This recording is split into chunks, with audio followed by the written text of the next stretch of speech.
আসসালামু আলাইকুম সম্মানিত খামারি ভাই ও বোনেরা, আপনাদেরকে RS এগ্রো ফার্মের আরেকটি ভিডিওতে স্বাগত।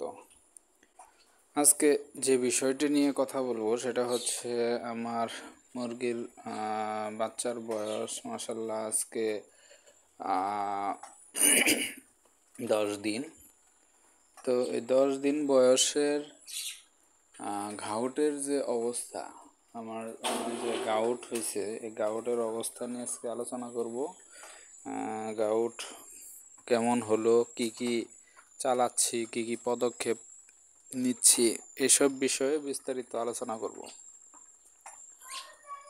তবে তার আগে একটা কথা বলতেছি, সেটা হচ্ছে আজকে যেহেতু 10 দিন, আপনার স্বাভাবিক বাচ্চার ওয়েট আজকে যদি 300 গ্রাম বা 300 গ্রাম থাকে, তাহলে আপনার বাচ্চা মাশাল্লাহ ভালো রেজাল্ট আসবে ইনশাল্লাহ, আশা করা যায়। এবং সামনে যদি পরবর্তী সময় যদি আপনি ঠিকঠাক মতো মুরগি ব্যবস্থাপনা করতে পারেন, আর 300 প্লাস হলে তো আরও আলহামদুলিল্লাহ, কিন্তু 300-র নিচে হইলে বাচ্চার অবস্থা ভালো, তবে খুব একটা সুবিধা হবে না, ভালো ওয়েট আসবে না। তো সেই ক্ষেত্রে আপনাদেরকে খেয়াল রাখতে হবে। তো একটা মেন পয়েন্ট। আর একটা বিষয় হচ্ছে, যেহেতু আমার গাউটের আজকে তৃতীয় দিন, তো তৃতীয় দিন শেষে যে গাউটের অবস্থা সেটা হচ্ছে, আমার গত দ্বিতীয় দিনে বাচ্চা মারা গেছে হচ্ছে 4500 আপনার 25টা। তৃতীয় দিন শেষেও আপনার মারা গেছে 25টা। তো এটা ভালো একটা পয়েন্ট যে আপনার মর্টালিটি বৃদ্ধি পায় নাই। কিন্তু গাউটের হচ্ছে বৈশিষ্ট্য হচ্ছে, আপনার যদি 7 দিন থেকে ধরে, তাহলে পরবর্তী 7 দিন পর্যন্ত আপনার মৃতের সংখ্যা বৃদ্ধি পাবে। 7 দিন পর্যন্ত বৃদ্ধি পাবে, তার মানে 14-15 দিন পর্যন্ত বৃদ্ধি পেতেই থাকবে। আর 14-15 দিনের পরে থেকে আপনার মৃতের সংখ্যা কমতে শুরু করবে। এভাবে 20 দিন পর্যন্ত আপনার গাউটের প্রাদুর্ভাবটা থাকবে।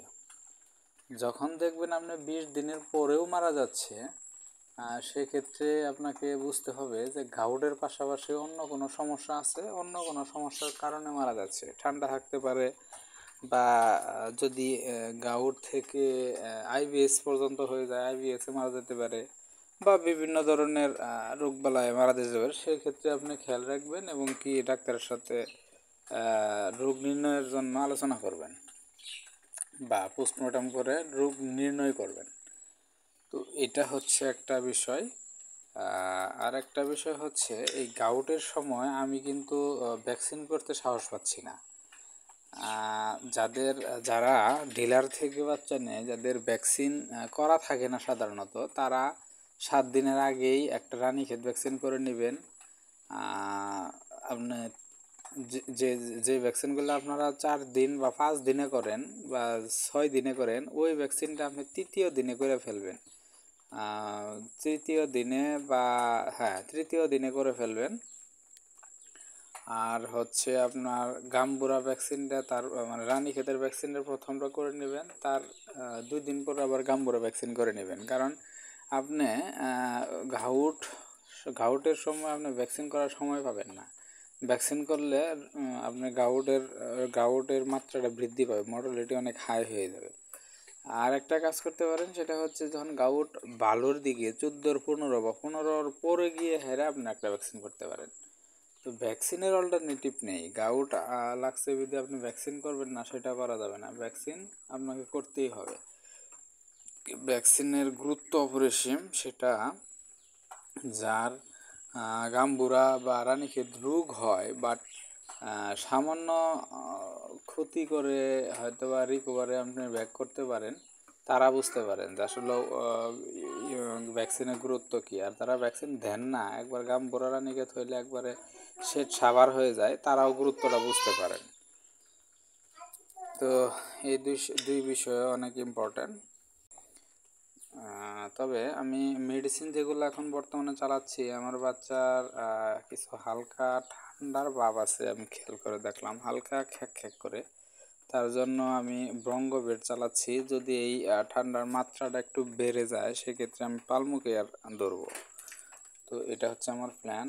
আর মেডিসিন আগের মতোই চালাচ্ছি, ইউরিনেক্স আর হচ্ছে আপনার এলুরল, পাশাপাশি ব্রঙ্গোভেট। এই তিনটে মেডিসিনই এখন বর্তমানে চলতেছে। তবে এখন গরমের সময় প্রচুর পরিমাণে গরম, সেক্ষেত্রে স্যালাইনটা মানে দুপুরবেলায় দেওয়া হয়। এটা না দেওয়াটাই উত্তম ছিল, কিন্তু যেহেতু গরম শুরু হয়েছে দিতে হয়, না দিলে মুরগির অবস্থা আরও সমস্যা। ইদানিং গতকাল পরশুদিন দেখলাম মানুষের খামারে হিট স্ট্রোকে অনেক মুরগি মারা যাচ্ছে। তো নেক্সট আরেক দিন হিট স্ট্রোক নিয়ে কিভাবে বাঁচা যায় বা কিভাবে কি করা যায় এই বিষয়গুলো আলোচনা করব ইনশাল্লাহ। পরবর্তী ভিডিও আপনাদেরকে দেখার আমন্ত্রণ রইল। এই হচ্ছে আমার গাউট পরিস্থিতি। আসলে আপনাদেরকে যা যা বললাম আমি সেই ওষুধই চালাচ্ছি। 4500 মুরগির ভিতরে এর চেয়ে বাইরে কোনো মেডিসিন আমি ইউজ করতেছি না।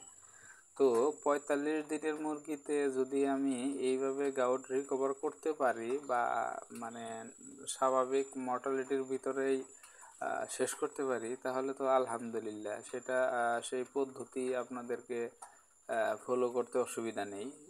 আর যদি দেখলেন যে এখানে আমি সাকসেস না, সেই ক্ষেত্রে আপনারা অন্য পদ্ধতি অবলম্বন করতে পারেন, সেটা একটা বিষয়।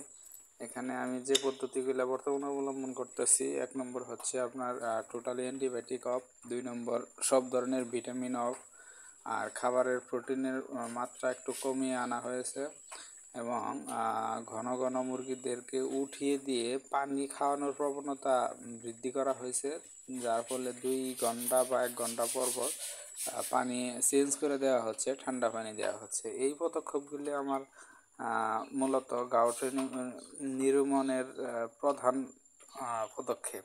আর যে মেডিসিন ইউজ করতেছি ওইটা আহামরি যে খুব একটা ভালো কাজ আসবে তা না, তবে কিছু কিছু ক্ষেত্র বিশেষ দিতে হয়, তার জন্য দিচ্ছি।